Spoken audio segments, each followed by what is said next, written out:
சென்னையில் திருமண விழாவை நடத்தி வைத்த துணை முதல்வர் உதயநிதி ஸ்டாலின் குழந்தைகளை குறைவாக பெற்றுக் கொள்ளுங்கள் என அறிவுரை வழங்கினார். முதல்வர் மு.க.ஸ்டாலினின் 72வது பிறந்த நாளை முன்னிட்டு 72 இணையர்களுக்கு திமுக சார்பில் திருமணம் செய்து வைக்கப்பட்டது. துணை முதல்வர் உதயநிதி ஸ்டாலின் திருமணத்தை நடத்தி வைத்தார்.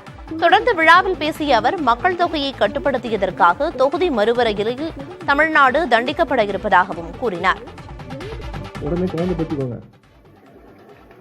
நிறைய பேத்துக்காதீங்க. இப்போ அதுலேயும் ஒன்றிய அரசு பார்த்துட்டு இருக்கு.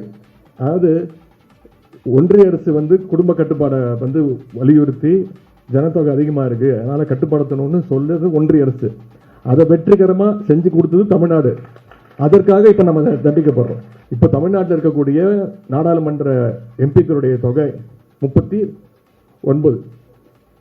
இந்த டீலிமிட்டேஷன் மட்டும் வந்துருச்சுன்னா 8 தொகுதி கம்மியாகி 31 தொகுதி ஆகிடும். தமிழ்நாட்டுடைய மக்கள் தொகை 7 கோடி.